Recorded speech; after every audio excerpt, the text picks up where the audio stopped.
aí a próxima atração. Aqui tá ligado nele, não tá ligado. O programa a seguir é uma produção independente. Seu conteúdo é de total responsabilidade de seus idealizadores. Vem com a gente, está no ar. Repórter do Povo, do portal 91 Notícias, na Rádio Comunitária Rio Madeira, FM 105.9, com Edmilson Silveira, levando informação, participação e a verdade que o povo quer ouvir. Repórter do Povo, menos a voz da comunidade. Boa tarde, Porto Velho, boa tarde, Rondônia, boa tarde, Brasil, boa tarde, ouvintes da Rádio Rio Madeira FM 105.9. Nós hoje temos dois convidados especiais.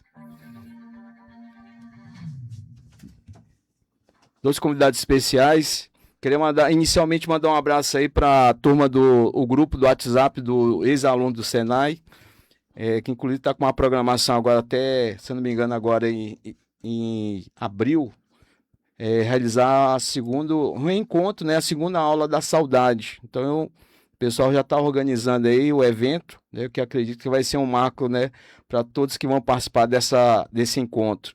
Nós temos também aqui um convidado especial, né, que é o Joel da Enfermagem, vice-presidente do Sindicato dos Profissionais de Enfermagem do estado de Rondônia. Eu ia falar Goiás agora, ó. E o Charles Alves. Oliveira Alves, né? Charles Alves. Alves, presidente do sindicato, né, dos profissionais da enfermagem do estado de Rondônia.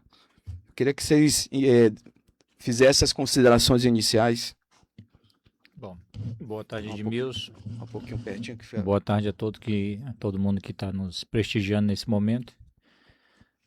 Agradecer pelo convite, né? Sempre uma satisfação a gente poder levar informação às pessoas e tentar passar um pouco do nosso conhecimento, um pouco da nossa vivência, da nossa luta, para aquelas pessoas que buscam informação em relação a isso. Eu sou o Charles, filho de Porto Velho, nascido e criado, pai de 4 filhos, 2 netos. A gente já está nessa luta aí há algum tempo, tentando levar e defender o direito daqueles que labutam no dia a dia, dentro dos hospitais, das clínicas, dos ambulatórios, das farmácias, todos os profissionais de enfermagem que são abrangidos e representados pelo nosso sindicato, que é o Sindicato de Enfermagem do Estado de Rondônia, o Sinderom, e eles podem ter a certeza que a gente dá sempre o nosso melhor todo dia. Joel. Boa tarde a todos, boa tarde Porto Velho, boa tarde Rondônia. Mais uma vez, Edmilson, agradecer a Deus por estarmos aqui, tendo essa oportunidade, agradecer a você, agradecer a rádio, o seu podcast, por estarmos aqui, né? Sou o Joel Freitas de Souza, conhecido aqui no estado, na cidade de Porto Velho como Joel da Enfermagem, por ser da profissão de enfermagem, sou servidor público. Como já falei, inclusive, aqui em outra oportunidade no seu programa, estive como vereador aqui por 2 anos, representando não só a enfermagem, como a saúde, como os servidores públicos e os munícipes aqui no nosso município, né? Hoje estou como vice-presidente do Sindicato de Enfermagem. A gente já vem numa luta aí há muito tempo. Conheço o Charles há quase 20 anos, sempre a gente esteve nessa luta, nunca... nesse período antes, nunca tinha tido o convite de vir fazer parte diretamente da diretoria do sindicato. No ano passado, acho que em 2022 houve esse convite, e há 1 ano e meio estou na diretoria com o vice-presidente do Charles, onde faz um trabalho excelente. Então está sendo uma aprendizagem muito grande, e agregar nessa luta de uma categoria que é muito importante para a nossa saúde, muito importante para a nossa sociedade, né? Eu sou casado, tenho 3 filhos e 2 enteados, que também não deixam de ser filhos, então 5 filhos, 2 netos, assim como meu presidente também, eu tenho um casal de netos. E estamos aí. Não sou filho natural de Porto Velho, mas praticamente eu sou porto-velhense, sou rondoniense, porque eu vim para cá acho que antes de 1 ano de idade. Nasci em Labre, Amazonas, mas a minha vida toda que eu entendo de gente, eu passei tudo que eu tenho, tudo que eu construí foi aqui na cidade de Porto Velho. E de vez em quando nessa ponte aérea aqui, não ponte aérea, mas essa ponte terrestre aqui entre Porto Velho e Humaitá. Meus pais moram em Humaitá, servi o exército em Humaitá, então eu tenho uma ligação com o município de Humaitá muito grande. E é isso, estamos aí, vamos pra luta. Então, começando aqui, o Charles, eu gostaria que você falasse um pouco da sua história. Um pouquinho da sua história, da sua biografia. Bom, a princípio, como eu falei... Aí você pode olhar aquela câmera ou aquela ali. A princípio, como eu falei, eu tenho 51 anos de idade, sou nascido e criado em Porto Velho, filho de imigrantes, como a maioria da nossa população. Sou casado, pai de 4 filhos, 2 netos. Sou servidor público na área da enfermagem há 27 anos, né? Sou formado desde 96 para 97, né? No curso técnico de enfermagem. E a gente na verdade, a gente vem dentro do curso de auxiliar de enfermagem, né? E através de uns colegas, de uns amigos, surgiu a oportunidade da gente fazer parte da diretoria do Sindicato de Enfermagem. E acho que há 6 anos mais ou menos, a gente está na presidência do sindicato e tentando sempre dar o nosso melhor, sempre buscar salvaguardar o direito do servidor público, do servidor privado, porque o nosso sindicato ele tem uma base estadual. A gente representa tanto o setor privado como o setor público. E a gente enfrenta aquelas dificuldades de convenção coletiva, de revisão de plano de carreira, de garantia de direitos fundamentais para a nossa classe. E é um desafio todo dia. Todo dia a gente tem um desafio diferente, porque, como eu costumo dizer para os colegas, fazer saúde não é fácil. E a gente proteger o trabalhador de saúde é mais difícil ainda, porque a saúde é uma máquina muito complexa. A saúde é uma engrenagem muito grande que a gente sabe que tem muito dinheiro, mas às vezes falta um pouco de interesse de atender quem realmente paga, que é a população final, né? Quando a gente vê essas filas aí em postos de saúde, em policlínicas, em falta de atendimento de profissional. Quando a gente fala profissional, a gente fala em todas as áreas, né? Tanto a área médica como a área de enfermagem, psicologia, radiologia. E na verdade, na saúde nós temos 14 profissões, entendeu? Então, assim, é uma complexidade muito grande. E a gente está aqui para tentar levar sempre a nossa melhor contribuição para aquela pessoa que realmente precisa. Uma coisa que a gente nunca esquece, que o nosso público, o nosso alvo principal é a população que realmente precisa do atendimento do SUS, assim como precisa do atendimento privado. E aonde tem um atendimento em saúde, existe um profissional de enfermagem, seja num ambulatório de farmácia, seja numa UTI, seja no centro cirúrgico. Aonde você pensar saúde, você tem um profissional de enfermagem ali inserido. E o nosso papel enquanto representante de classe é justamente tentar proteger ao máximo esse profissional. Você é fundador do sindicato? Não, o Sindicato de Enfermagem foi fundado em 1989. Então já tem um tempinho. Só que ele passou muito tempo inerte, assim, parado, por questões documentais, por questões até, às vezes as pessoas que fundaram o sindicato, quando vê o grau de dificuldade, porque não é fácil fazer sindicato hoje no país, entendeu? Antes já não era fácil. Depois dessa reforma que nós tivemos ainda ficou mais difícil ainda, porque parece que a política que foi feita foi para destruir sindicato, para não existir sindicato, que é para o trabalhador justamente ficar desamparado. E a gente tenta buscar isso. Então, no longo desses 6 anos, enquanto presidente, eu fazia parte da diretoria, mas não era de forma efetiva. Isso aí está relacionado à questão da carta sindical, que é a questão lá no Ministério do Trabalho, né? Que para se organizar um sindicato precisa da Nosso sindicato hoje, ele é o principal na representação da enfermagem no estado de Rondônia. A nossa carta sindical registrada, devidamente registrada no Ministério do Trabalho. Essa dificuldade que você fala da documentação está relacionada a isso? Na época, assim, era muito difícil porque a informação, na época, não era online. Então você tinha um custo. Você tem um custo hoje, mas se você levar em consideração antigamente, o custo era bem maior. Por exemplo, para registrar o sindicato na base de ministerial, você tinha que se deslocar até Brasília para percorrer o Ministério do Trabalho de corredor em corredor, entendeu? Então, o grau de dificuldade, a burocracia era muito grande. Hoje em dia, não. Você entra no site do Ministério do Trabalho, você está com todas as atas, tudo redondinho, você preenche as informações, está tudo ok. Antigamente, não. E a outra dificuldade que a gente sente muito grande é você colocar na cabeça do trabalhador que ele precisa de uma representação. É muito difícil, como trabalhador, você chegar na porta do patrão e exigir alguma coisa.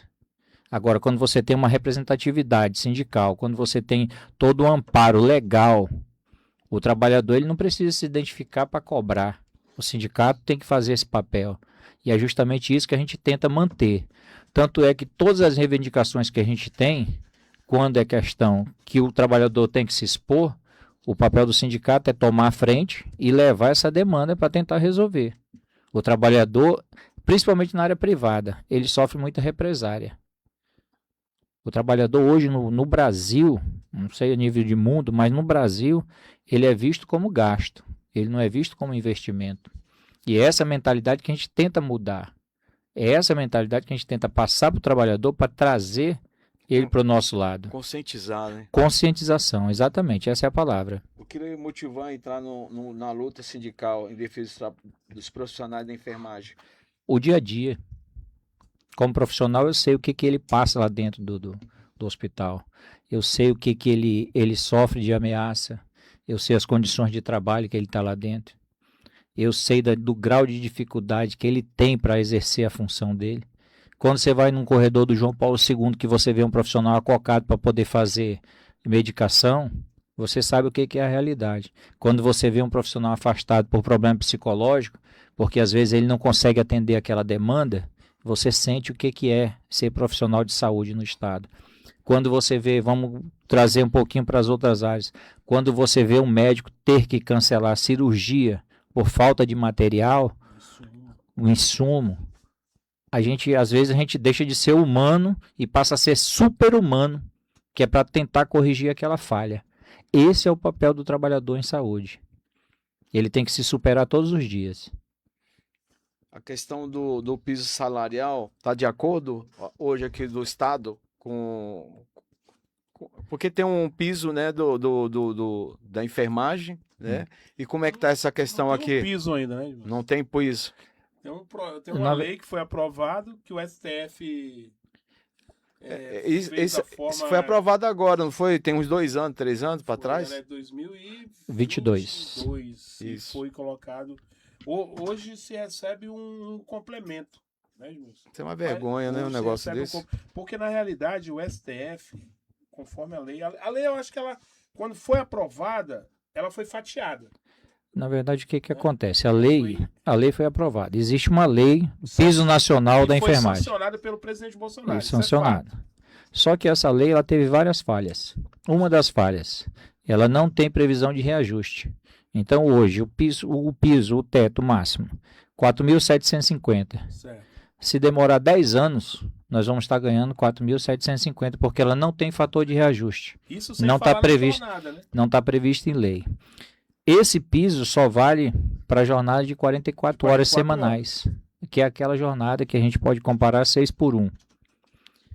O que aconteceu? O que levou a tudo isso? Hoje, o funcionamento de qualquer ambiente de saúde, 70% é enfermagem. Então, o custo para se manter uma equipe de enfermagem é muito alto. O que aconteceu? Os hospitais particulares, as casas filantrópicas, eles viram isso como um gasto muito alto. O lobby é muito grande. Então, a nível de Brasília, o que que as empresas, o que que o sindicato dos estabelecimentos de saúde fez? Eles entraram com uma DIN para tornar a lei inconstitucional. Isso aí para ganhar tempo, né? E para ganhar tempo e para escravizar realmente A mão de obra. a mão de obra, entendeu? Essa é a realidade. Todo mundo quer ter lucro. Esse é fato. Quando você vê que o plano de saúde é reajustado anualmente entre 15% e 20%, Sim. e você vê uma proposta de convenção coletiva, onde o patrão oferece 3%, no máximo 5% de reajuste, para 100 servidores, quando ele tem um lucro exorbitante aí de 100 milhões, vamos colocar, por exemplo, ele quer ter 30 mil de gasto. E qual é a média salarial aí da Hoje no da estado, enfermagem? o salário inicial do um enfermeiro é R$ 4.690. 4.660, né? No estado de Rondônia. No estado, nós estamos falando de nível de estado. No hospital privado, isso aí varia. A maioria dos hospitais hoje já cumpre o piso, que é 4.750, e mais alguns benefícios. Vamos colocar em média aí, hoje um enfermeiro, né? Nós estamos falando de nível superior, passa 5 anos na faculdade, tem a maioria, todos têm especialização, alguns têm mestrado, alguns têm doutorado, eles estão ganhando 4.750. Hoje uma mensalidade de... Isso é o privado, você está falando? Ou... No privado. No privado. No público a gente tem um diferencial porque a gente tem um plano de carreira, entendeu? Hoje, se você for colocar em consideração o valor da mensalidade de uma faculdade e o salário que o profissional vai ganhar no final, você vê o índice de evasão das faculdades. Acaba não compensando. Eu vou gastar aí 300, 400 mil para me formar e eu vou tirar esse investimento quando? Não tira. E sem falar que é sobre-humano, né? Porque você não tem boas condições de trabalho para, né, desenvolver o trabalho. Mas sem falar, Edmilson, até complementando o que o Charles falou, na questão do privado, sem falar que é uma situação que prejudicou, inclusive, a categoria, pelo seguinte: a partir do momento que não existe uma obrigatoriedade de se pagar o piso, tá entendendo? A maioria Só que hoje, a maioria dos hospitais particulares estão entrando com convenções coletivas ou convenção ou acordos coletivos individuais, não é isso? Só que o que acontece? Eles estão terceirizando a responsabilidade, que é uma das coisas que é uma preocupação muito grande, inclusive do nosso sindicato, e a gente está observando isso aí, a gente está andando, está observando. O que acontece? Você é dono de um hospital, você pagava, hoje você teria que pagar o piso da enfermagem para o enfermeiro, R$ 4.700 um enfermeiro que trabalha 44 horas. Estou colocando como base, mas vou colocar como técnico de enfermagem. Técnico de enfermagem, 44 horas, 3.350, não é isso, presidente? 44 horas. Essa empresa, para esse técnico de enfermagem, ele ia sair, ter que pagar encargos, entendeu? Então, esse técnico de enfermagem não iria sair apenas com R$ 3.350. O que ele faz? Ele terceiriza.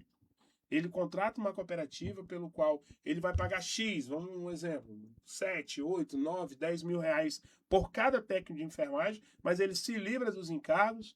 E essa empresa vai lá, essa cooperativa que de certa forma é uma empresa disfarçada de cooperativa, essa é a verdade, é isso que a gente tenta combater, tá certo? Aí essa empresa vai lá, paga o piso, entendeu? E acaba tendo lucro, e esse lucro ele não é repassado para os cooperativados, esse cooperativado ele não vai ter uma assistência médica, ele não vai ter férias, ele não vai ter fundo de garantia. É igual os aplicativos hoje, né? Ele não tem nada. Às vezes até a questão da aposentadoria já tem que ser uma briga. Já fica entendeu? comprometida, né? Já fica comprometido. Então é uma preocupação muito grande que nós temos. A gente tem que combater isso aí, porque o que a gente observa a nível de Brasil é que tudo isso, tanto essa questão dos pisos,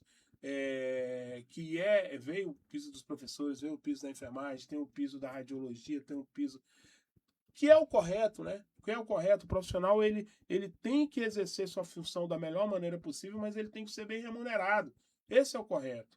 E principalmente saúde trabalha com vidas, entendeu? A gente salva a vida e não existe nada melhor do que para o ser humano do que sua vida, do que sua saúde. Que sem saúde nós não somos nada, Tá entendendo? Então você vai pegar um profissional, você quer que esse profissional trabalhe com qualquer salário, de qualquer forma e vai se escravizar, você não vai ter um trabalho de qualidade, entendeu? O servidor vai trabalhar de forma assim, como é que se diz? Vai existir várias... que nem a gente vê hoje o servidor insatisfeito, o usuário insatisfeito, vários problemas dentro das unidades, justamente por isso. Como é que a pessoa vai trabalhar insatisfeita, ela vai adoecer? Como é que um doente vai cuidar do outro?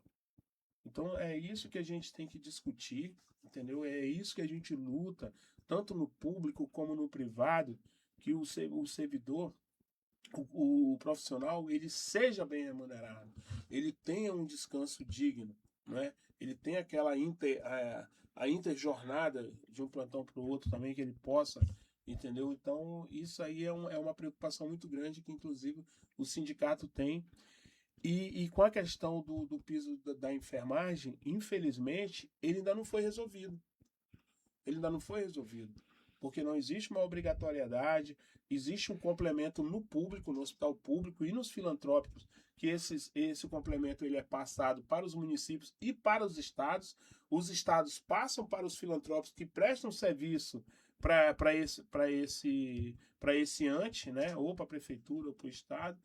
Inclusive, tem algumas situações que a gente não sabe nem como é que funciona. Se realmente, eu vou ser muito sincero em falar, se realmente esse recurso que vem do governo federal, se ele chega até o colaborador, como veio do governo Da federal. forma correta. Da né? forma correta.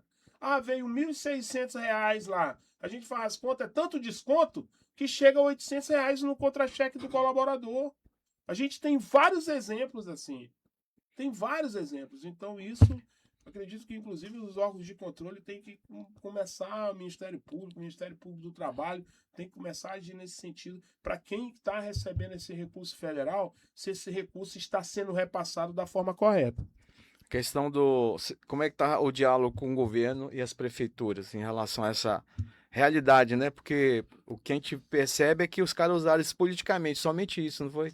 Questão do piso salarial, porque é todo mundo achando que o negócio ia ser para valer, né? A época, eu posso ser até bem drástico nessa situação, mas a época o piso da enfermagem ele foi usado como trampolim eleitoral.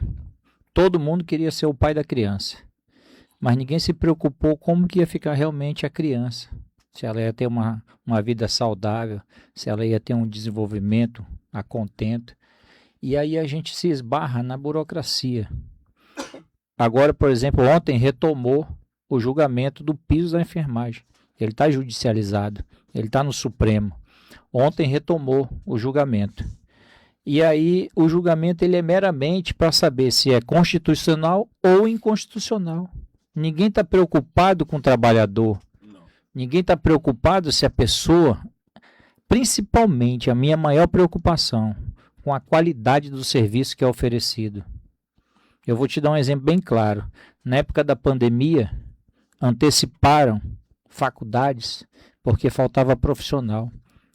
Acadêmico, 6 meses antes de formar, ele já estava antecipando tudo ali, que era para poder suprir a necessidade do serviço. Ninguém se preocupou com a qualidade. Se aquela pessoa estava bem qualificada, se aquela pessoa ela se identificava com o trabalho. E isso é uma das preocupações que nós temos. Porque a gente, enquanto representante, enquanto cidadão, a gente se coloca no lugar da população. Porque se eu quero um bom atendimento, eu tenho que cobrar que aquilo ali aconteça.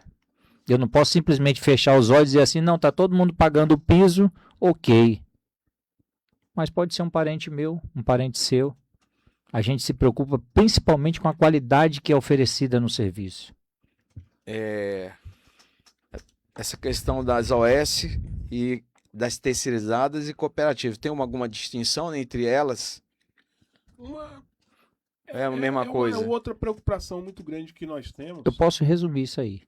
Isso é uma enganação trabalhista. É uma fraude trabalhista. É um atalhozinho que eles criaram, né? Nós estamos falando em relação de trabalho. Contrato, empregador, empregado. Isso é uma fraude trabalhista.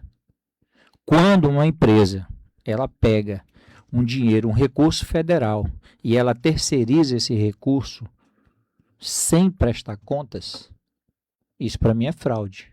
Com certeza. Entendeu? Não tem outra palavra para definir isso. Por quê? A prefeitura, vamos dar um exemplo. A prefeitura, ela recebe uma verba do governo federal para 100 funcionários. Ela vai alimentar o sistema do Ministério da Saúde com 100 nomes, 100 CNEs, 100 CPFs. O recurso vai ser destinado àquilo ali. A partir do primeiro momento que ela faz isso, ela só tem que manter as informações no sistema. Agora, o que me garante que aquilo ali vai continuar? Porque eu posso cadastrar 100, eu contrato 80. Mas só que o dinheiro dos 100 vai estar caindo do mesmo jeito. Não tem fiscalização, né? Nós estamos com uma demanda dentro do Ministério Público do Trabalho em relação às cooperativas e às OS, justamente nesse sentido. E está sendo averiguado. A gente vira e mexe, a gente tem reunião com o Procurador do Trabalho, justamente para a gente tentar barrar essa situação. Só que não é fácil. Engel, se só concluindo um pouco o que o Charles falou, a gente observa que a gestão, né, tanto gestão estadual como municipal, a gente sabe a dificuldade que é fazer saúde. Né? Mas se você for analisar questões de orçamento, você vê como é que a saúde trabalha e como é que as outras secretarias trabalham. Quando tem um orçamento geral do Estado, vou dar um exemplo como o Estado, né? O orçamento anual ele é dividido por secretarias. Secretarias tal, secretaria obras, saúde, educação, Assembleia Legislativa, Tribunal de Contas, Tribunal e etc. Você observa que embora que a gente olhe ali simbolicamente, algumas secretarias, como o tribunal, por exemplo, chega no final do ano, sobra dinheiro, eles dividem como se fosse ali, né, um abono, como se fosse o 14º salário do servidor. Não é? Mas olha a demanda de um Tribunal de Contas, de uma Assembleia Legislativa e de uma CESAL. CESAL que faz cirurgias, que faz ressonâncias, que faz tomografia, que tem servidores no estado todo. Acho que o orçamento da CESAL era 12%, né, do orçamento total. 12% do orçamento total. É o total, limite constitucional. 12% do orçamento total do estado. Hoje, numa grande luta, lutamos, foi aprovado 14%. 2026 vai trabalhar com 14%. Isso sem falar no possível superávit, né? Sim. O orçamento normal. Agora, 14% também é suficiente? Não é. Porque você analisa. Saúde, não é fácil fazer saúde. Eu não queria estar na pele de um secretário de saúde. Eu acho que um secretário de saúde, dependendo da situação, ele não dorme. Ele não tem vida, porque não é uma pasta fácil. Trabalhar com vida não é fácil. As pessoas morrem todos os dias. Mas o que me entristece, Edmilson, inclusive, esses dias, uma moça me ligou, a sobrinha dela faleceu no João Paulo II por uma cirurgia de vesícula. Ela falou, mas como é que minha sobrinha morre de cirurgia de vesícula? Atacou a vesícula, primeira, segunda crise de vesícula.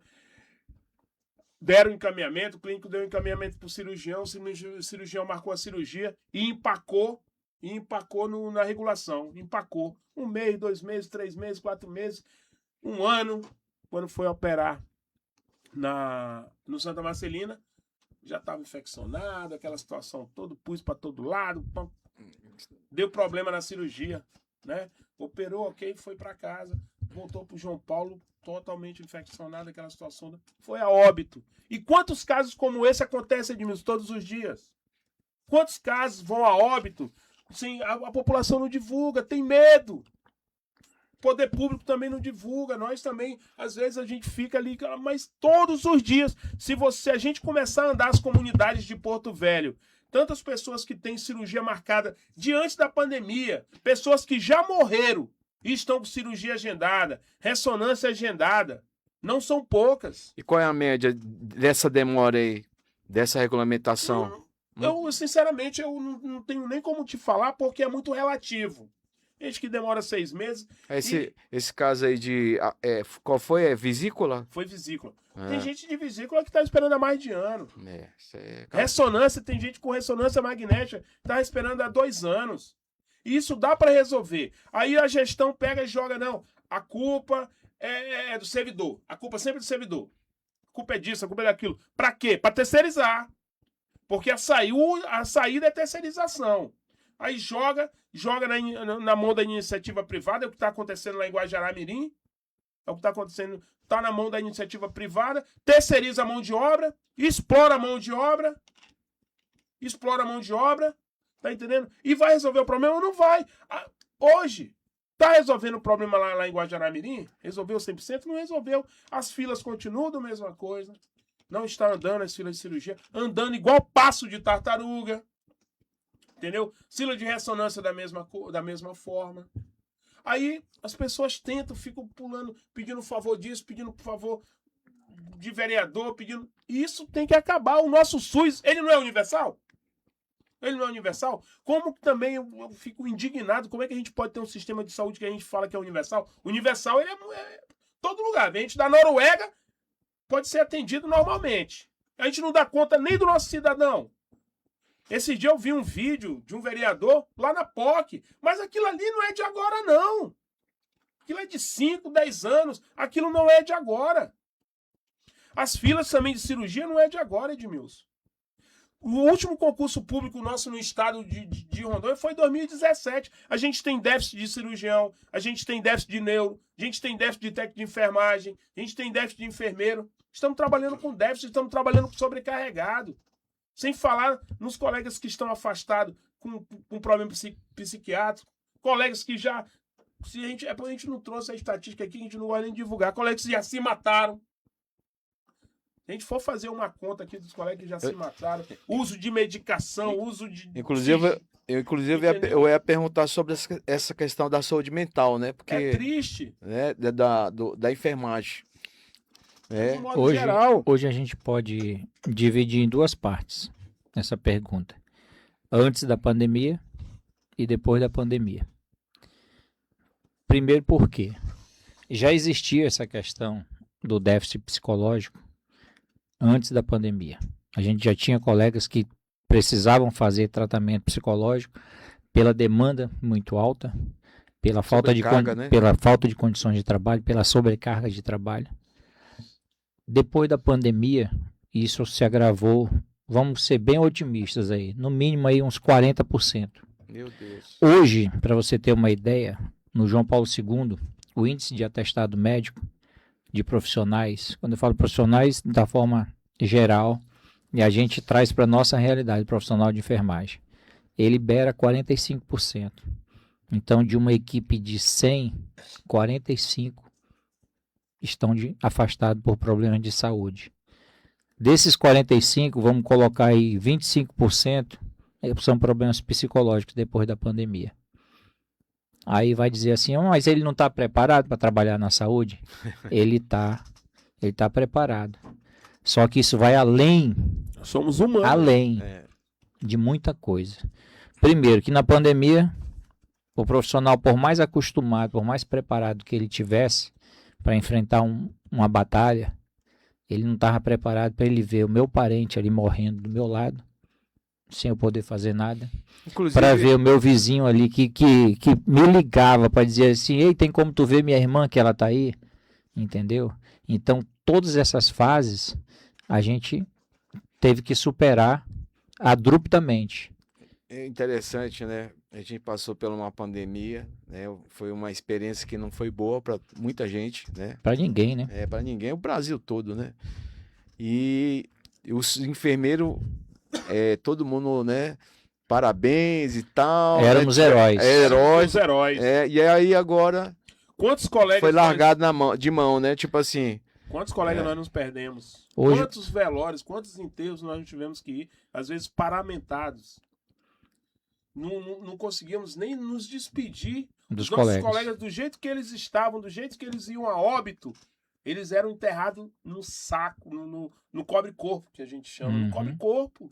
Da mesma forma, eles já eram colocados na urna, já iam direto, a gente se despedia. Nem a família tinha oportunidade de se despedir. Eu não tenho nem a conta de quantos colegas nós enterramos assim. E quando nós ficamos, eu fiquei 2 vezes em quarentena em casa, como minha esposa também é servidora, Nós ficamos de quarentena, os filhos para casa de sogra, ficamos sozinhos. Quando dava uma crise, eu falei, será que eu amanheço o dia? Era desse jeito.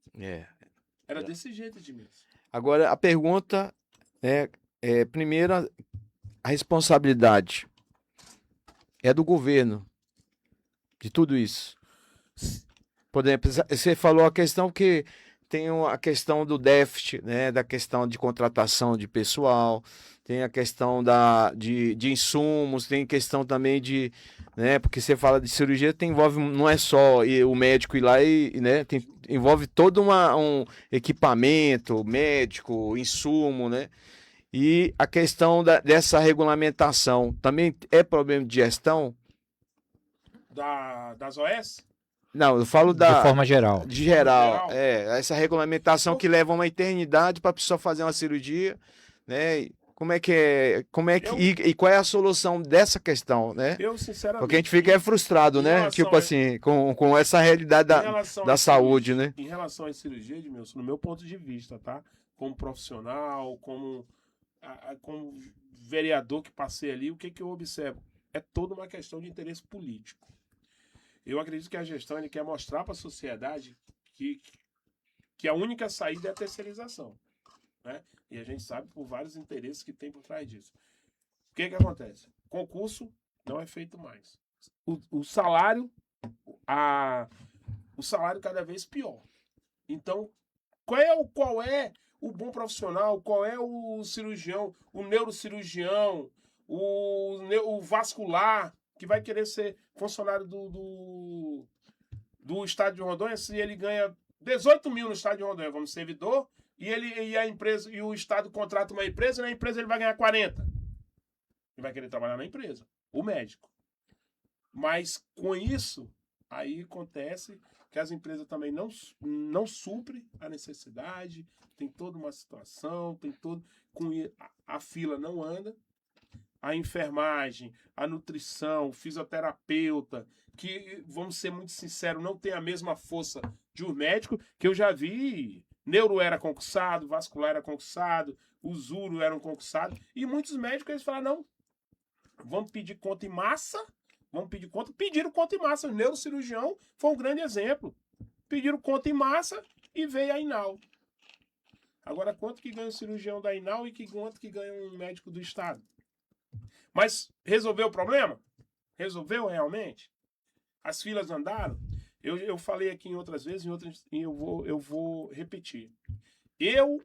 Na minha opinião, a nossa saúde no estado de Rondônia, ela regrediu. Ela regrediu. No início dos anos 2000, nós chegamos a iniciar a fazer transplante de rins, eu estava progredindo, outros transplantes viriam. A hemodinâmica, surgiu a hemodinâmica, o estado tinha hemodinâmica, tínhamos o centro de diagnóstico. Hoje, como é que está? Como é que está a hemodinâmica do estado? Hoje a hemodinâmica do estado ela é praticamente 100% terceirizada. O nosso centro de diagnóstico de imagem, acabou. Será se o serviço público ele não funciona? Será realmente ele não funciona? Ou será se é falta de interesse da gestão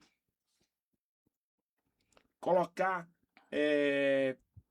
apostar no servidor de carreira, colocar gestores de carreira comprometidos e bem remunerados. O serviço funciona. Eu sou servidor de carreira do Estado. Eu sei o que eu fiz e sei o que eu fiz e sei o que eu faço dentro. Eu sou técnico de enfermagem.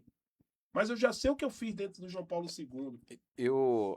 E assim como eu, Edmilson, desculpa até te interromper, assim como eu, existem médicos que valorizam ser servidor público, existe enfermeiro, existe fisioterapeuta, existe assistente social, que vestem a camisa, gostam do que fazem, gostam de ser servidor público, gostam. Eles só querem ser valorizados, só querem ter uma carga horária justa, só querem isso. Eu tenho certeza, se o governo fizer apostar nesse servidor, dar condições desse servidor, dar condições de saúde, uma saúde do trabalhador que funcione, um auxílio emocional, tenho certeza que vai funcionar. Eu tô perguntando essa questão quem é responsável, né? Porque eu nunca vi o problema da saúde como questão de recursos, né? Porque o problema é questão de gestão, né? Porque você falou uma coisa, quando o governo começa a terceirizar, entendeu? Quem perde é os trabalhadores, né? Porque não só os trabalhadores. Porque A não sociedade também perde. perde, né? Porque não perde tudo, né? Na verdade, né? Porque, primeiro, questão de gestão. O que você falou, não tem contratação, né? O povo tem atestado também, né? Essa questão que você falou aí, de pessoas que entram com atestado, né? Por conta de estar fazendo tratamento. Então cai a qualidade, cai uma série de coisas por Olha, consequência. uma série. Eu costumo dizer o seguinte: a saúde, ela inicia lá no primeiro atendimento. O que acontece com a nossa saúde? Nós já estamos no final da fila, que é a questão cirúrgica, que é a questão de diagnóstico de imagem, essas coisas. Só que a saúde, ela começa lá na prevenção. Se você me perguntar onde está o erro está lá no início, na questão preventiva.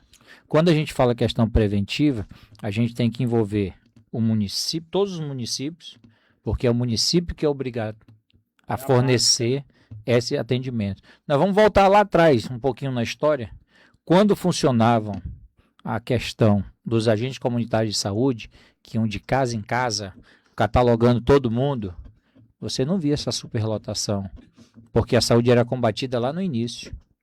Quando a pessoa já chega na fila da regulação para fazer uma cirurgia, ela já passou por todo um processo.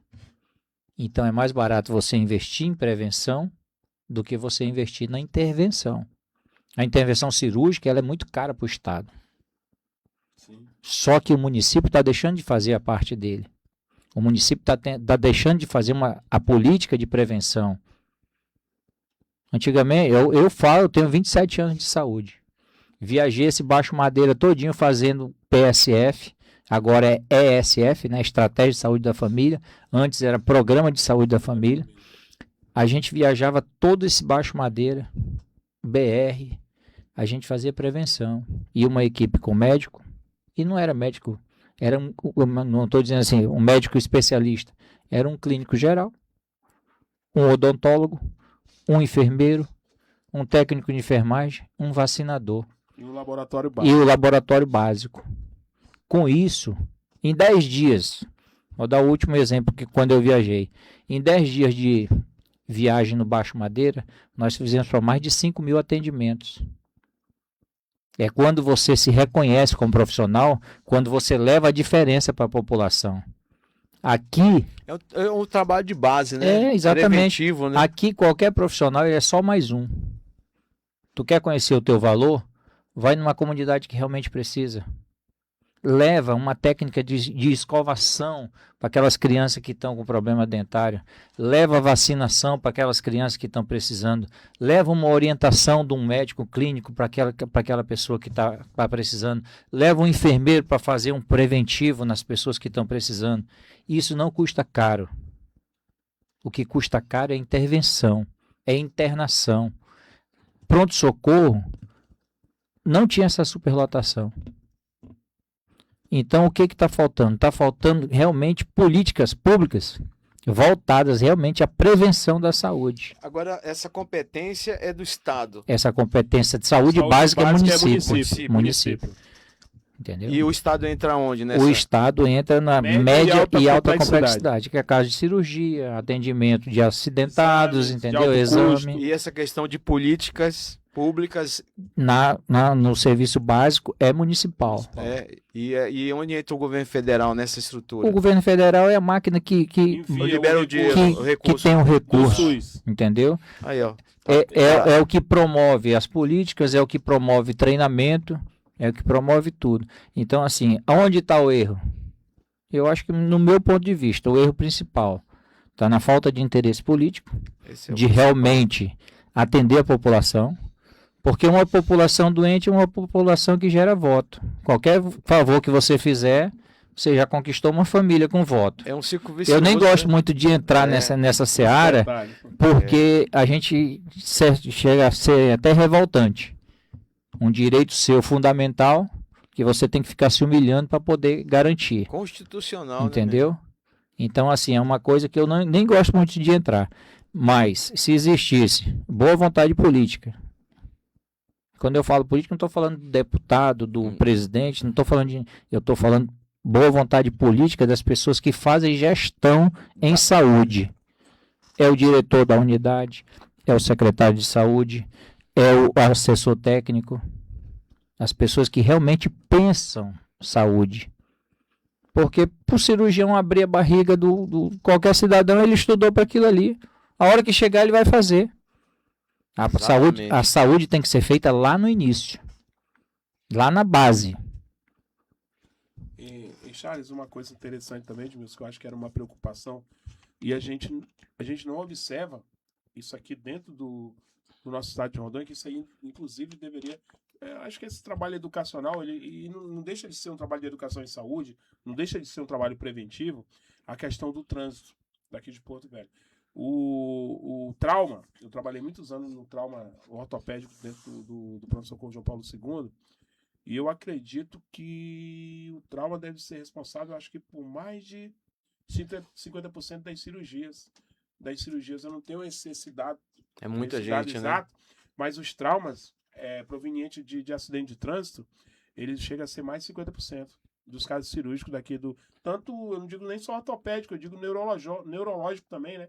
Os traumas neurológicos são muito grandes, provenientes de acidente de trânsito. Então, esse trabalho educacional, ele pode ser feito. Pode ser feito pelo Detran, pode ser feito E custa pela menos, Cetran. né? Bem mais em conta. Eu lembro que o SAMU, em parceria com o Corpo de Bombeiro e o Detran, uma época, fizeram um trabalho educacional, educativo, inclusive bem chocante nesse sentido. Nesse sentido, deixou uns carros assim, tombados, com os bonecos sangrando, com o olho do lado de fora, perna na cabeça. Deixaram alguns pontos estratégicos aqui de Porto Velho, acho que foi na Jorge Teixeira, em frente à rodoviária. Teve alguns semáforos que eles deixavam aquilo, alguns carros já, como se fosse de forma assim, bem lúdica, entendeu? Para que quando as pessoas vissem aquilo, já sentissem aquele impacto. É impacto, né? E isso, na época, a gente não analisa, mas isso surtiu um efeito. Os índices de acidente, eles... não foi de algo assim bem considerado, mas diminuiu. Teve uma pequena diminuição. E que se esse tipo de trabalho educativo, mostrando como que o número de acidentes que a gente tem, o número de morte, o número de pacientes sequelados, que quando o paciente fica sequelado, ele é um prejuízo para toda a sociedade. Certeza. Tá Ele vai fora, ficar né? encostado no INSS, ele não vai produzir mais, ele vai para a família e etc. E a gente tem esses problemas dentro. A gente tem esse problema. E isso não é uma realidade da nossa cidade, não é uma realidade do nosso estado, é a nível de Brasil. E esse trabalho, ele não é feito. A gente tira pela nossa BR. A gente vê alguns vídeos aí dentro da BR-364 que é impressionante.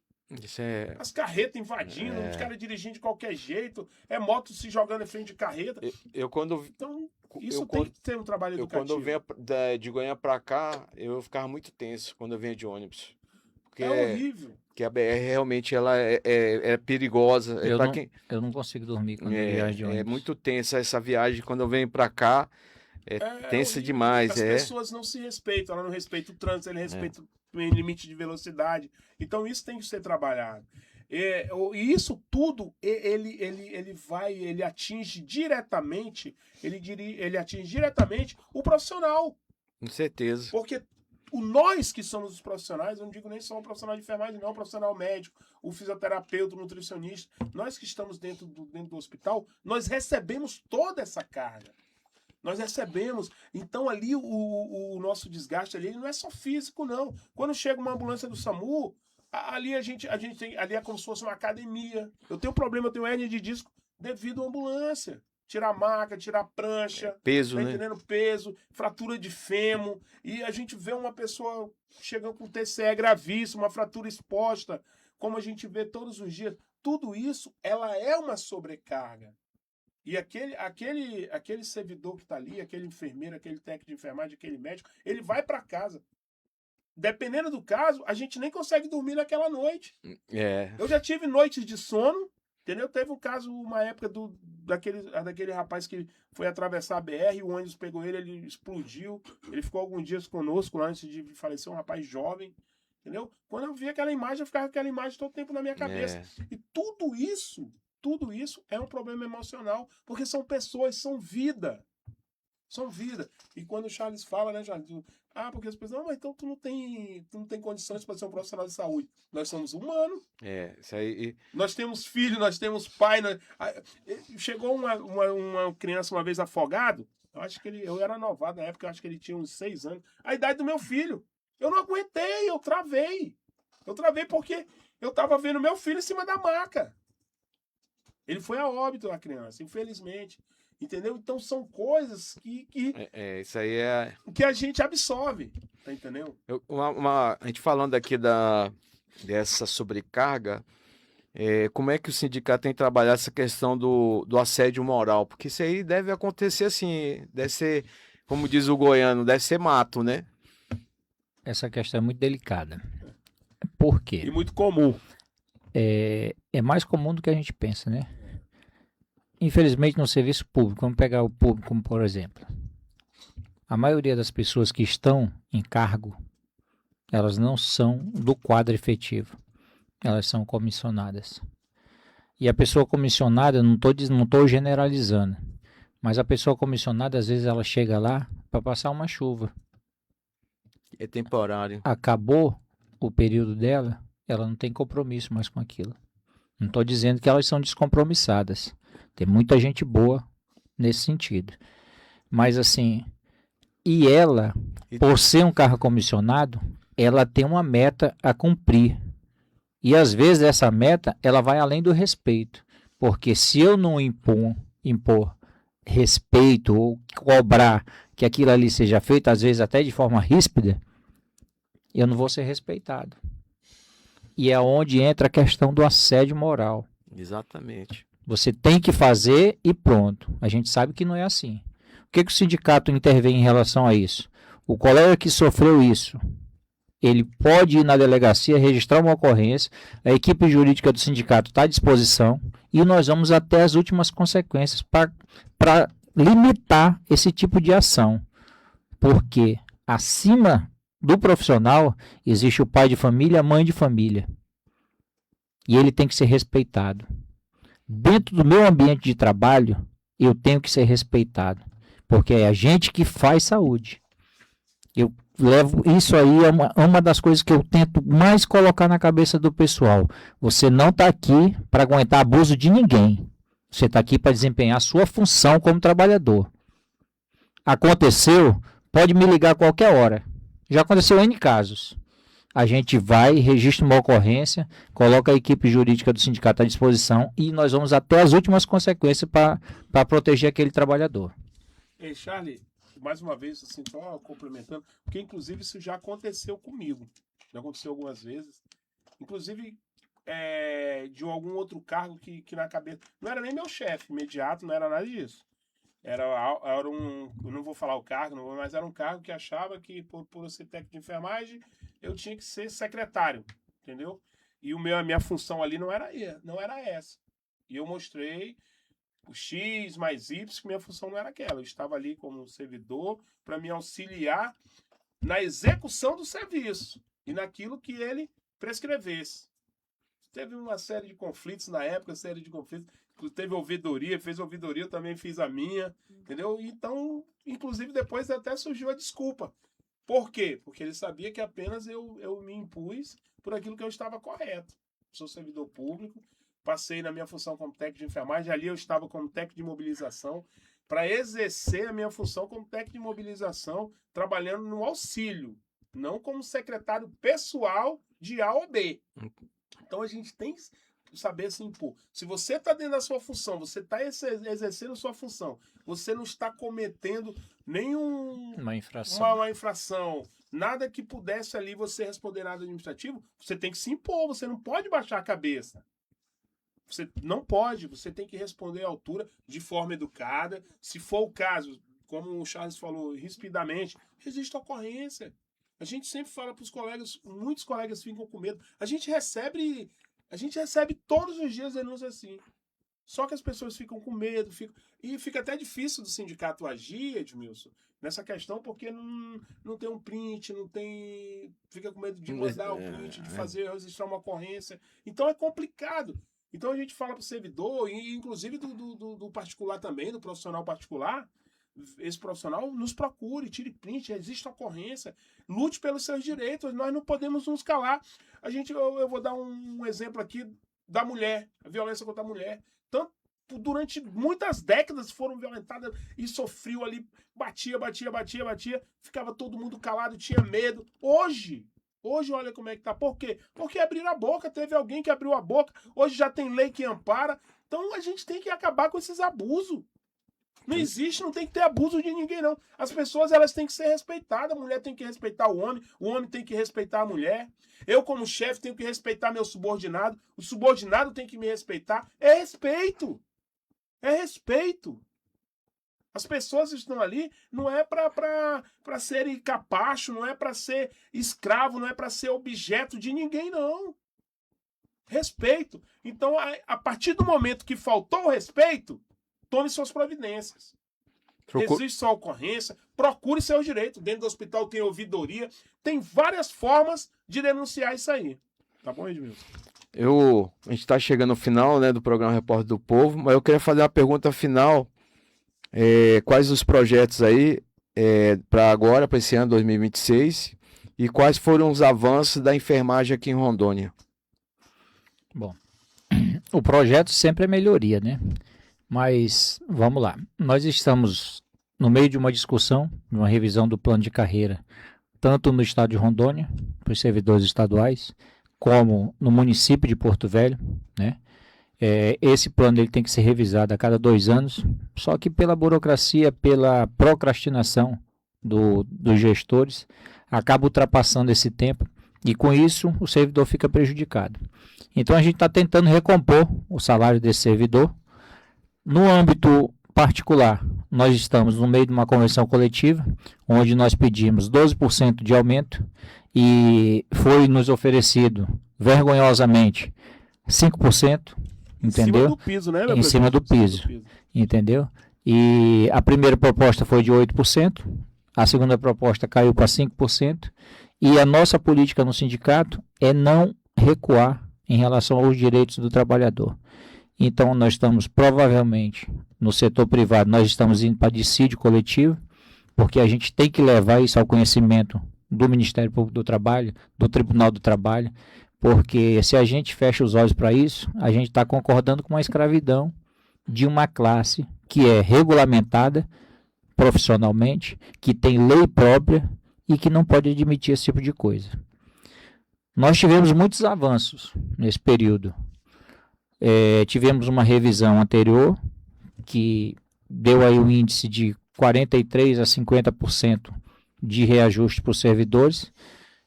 Foram feitas algumas modificações, mas ainda não é o suficiente para esse profissional que toca a saúde, que faz saúde. Então, o principal objetivo do sindicato é tentar levar ao máximo que esse profissional seja reconhecido, não só pelo trabalho, mas pela valorização. Tem um ditado que é muito comum no meio da enfermagem, que erradamente colocaram a enfermagem por amor, pela história da enfermagem, que Florence foi lá para cuidar do filho, entendeu? Foi para o campo de batalha porque o filho estava lá, o marido estava lá, e cuidava por amor. Só que esse amor se transformou em profissão. E toda profissão ela tem que ser reconhecida não só pelo empenho, mas também pela valorização salarial. Ninguém paga a conta com amor. Então a gente trabalha com amor, não por amor. Justamente. Eu tenho que sustentar minha família todos os dias. A gente trazendo para o lado polarizado que a gente vive hoje, onde se fala de A e de B, se você, Edmilson, se você não levantar todo dia e for para o campo de batalha para trazer o sustento para tua casa, ninguém vai bater na tua porta para dizer assim, toma aqui meu irmão, tu tá precisando de R$2.000, toma aqui para ti, ó. Então a gente tem que esquecer os lados e focar no principal. O principal o que é? É a valorização desse trabalhador. É esse que acorda cedo todo dia para trabalhar, É esse que fica à noite acordado dentro de uma UTI. É esse profissional que a gente faz questão, o Sindicato de Enfermagem do Estado de Rondônia, faz questão de tratar da melhor maneira possível. Quando a gente fala tratar da melhor maneira possível, a gente ir até, se for preciso, na porrada para garantir o direito dele, mas a gente vai. Nós fomos vetados de fazer greve no Estado de Rondônia. Uma coisa que é inconstitucional, porque o direito de greve é constitucional, reconhecido. E a gente teve esse direito tolhido ultimamente. E a gente está recorrendo de todos os jeitos para garantir que esse trabalhador ele tem o seu direito reconhecido. Esse é o principal papel do Sindicato de Enfermagem. Hoje nós estamos no sindicato. Amanhã a gente está em escala de trabalho. Então, se eu quero melhoria, tem que começar de mim. Tem que começar de mim. É eu que tenho que lutar por essa classe que eu represento. Independente de qualquer coisa.